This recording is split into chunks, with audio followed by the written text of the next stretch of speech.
बात कर लेते हैं ऑटिज़म की, ADHD की। ADHD का मतलब होता है attention deficit hyper active disorder. और अगर ऑटिज़म की बात करें तो कॉमन सेंस से लोग कहते हैं कि बच्चा बड़ा अजीब सा दिखता है, या कुछ लोग कहते हैं कि बच्चा तो पागल दिखता है, क्योंकि बच्चे का जो बिहेवियर होता है वो नॉर्मल सोशल सेटिंग में फिट नहीं बैठता। अब ये ऑटिज़म के जो बच्चे हैं उनमें क्या दिक्कत होती है?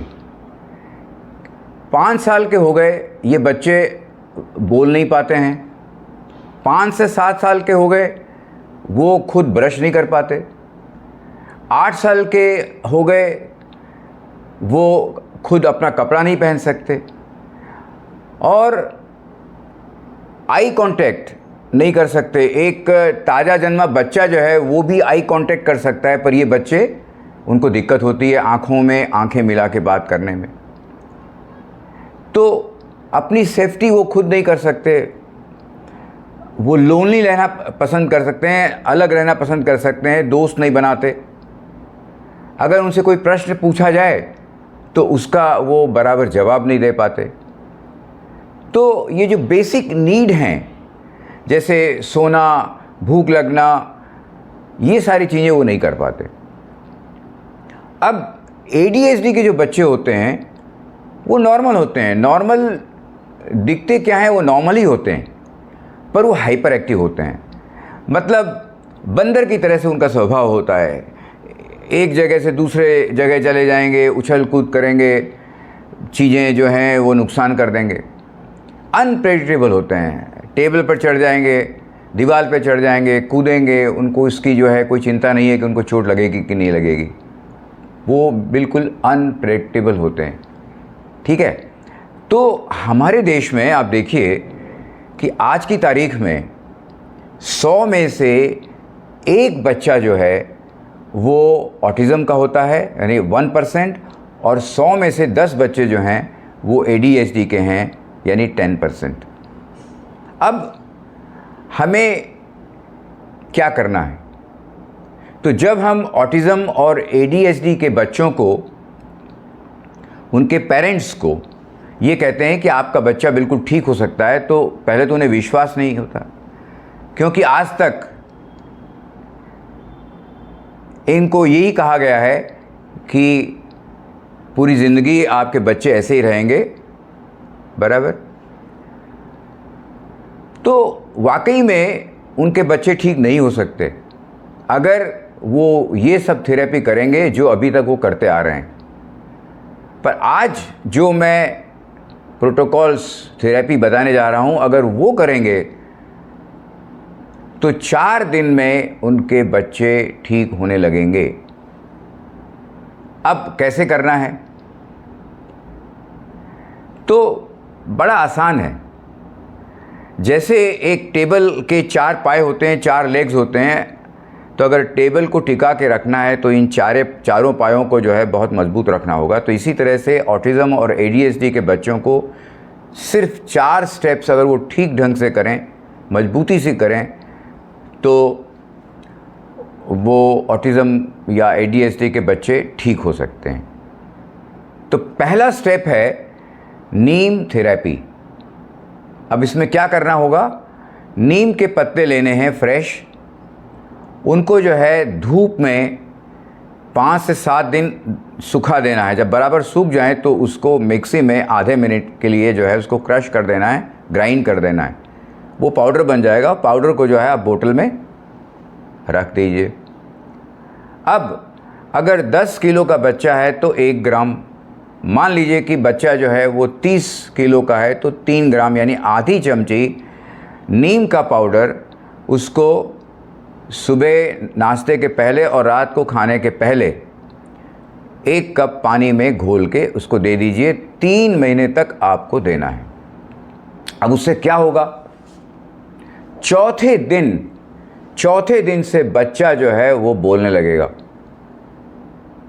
ऐसे बच्चों के पेरेंट्स जो माँ और बाबा सुनने के लिए तरस जाते हैं, उन्हें ज़िंदगी में सबसे पहला आनंद ये मिलेगा। 7वें दिन जो है वो जो बच्चे हैं वो कपड़ा खुद पहनने लगेंगे। 8वें दिन जो है 8वें 10वें दिन जो है वो बच्चा जो है वो ब्रश करने लगता है, खुद आँखों से आँखों में देख के बात करने लगता है। तो 4 से 10 दिन में ये सारे बदलाव उन बच्चों में दिखने लगते हैं।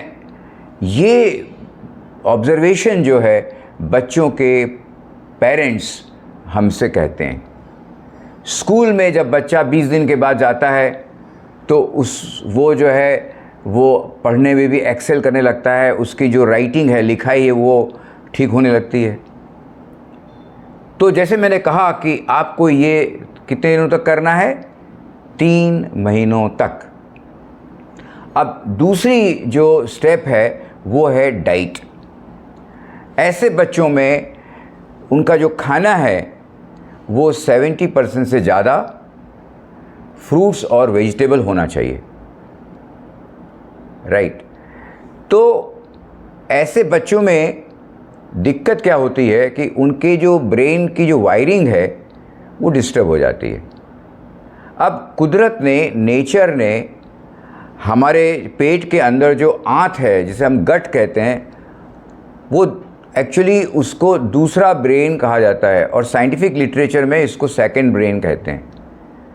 तो साइंटिस्ट ने ये पाया कि अगर इस गट को, सेकंड ब्रेन को ठीक कर दिया जाए तो ये जो ब्रेन है उसकी जो वायरिंग में गड़बड़ हो गई है वो ठीक हो सकती है। ऑटिज्म के बच्चों में यही होता है।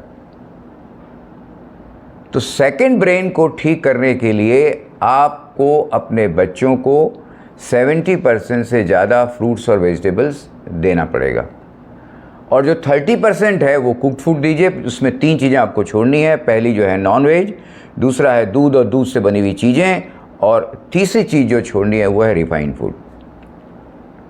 तो ये तो हो गया दूसरा स्टेप। अब तीसरे स्टेप में जो है बच्चे को रोज़ाना आपको गार्डन या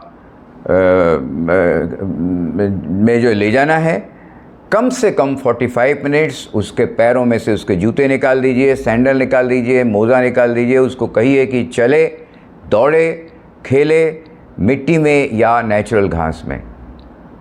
आप देखेंगे कि बड़ी तेज़ी से ऑटिज़म और ADHD के बच्चे ठीक हो रहे हैं। और तीसरा जो स्टेप है, ये तीसरा स्टेप हो गया। अब जो चौथा स्टेप है वो है सनशाइन। सनराइज से सनसेट के बीच बच्चों, ऐसे बच्चों को आप इस पीरियड में जितना हो सके आप सनशाइन दीजिए, सूरज के प्रकाश में एक्सपोज कराइए, और रात को 2 घंटे सोने से पहले जो है जितनी आर्टिफिशियल लाइट से दूर रख सकते हैं रखिए। स्क्रीन टाइम कम से कम कर दीजिए। तो ऑटिज़म और ADHD के बच्चों में अक्सर ये देखा गया है कि उनके हाथ में मोबाइल होता ही होता है। अब ऐसे बच्चों में क्या होता है कि उनकी जो EMF है, इलेक्ट्रोमैग्नेटिक फील्ड, उनकी बॉडी की हमेशा बढ़ी रहती है, जिससे ये सारी डिस्टर्बेंसेस उन बच्चों में हो जाती है। अब एक एक्सपेरिमेंट करके देखिए। एक बच्चा है, इंटेलिजेंट बच्चा लीजिए, और उसको एक मोबाइल पकड़ा दीजिए हाथ में, और कहिए कि इसे आपको रोज़ाना 8 घंटा देखना है पूरे 1 सप्ताह। सप्ताह आते आते तक देखेंगे कि वो बच्चा जो है उसमें ADHD और ऑटिज़म के, ADHD के जो सिम्टम्स हैं वो होने लगते हैं।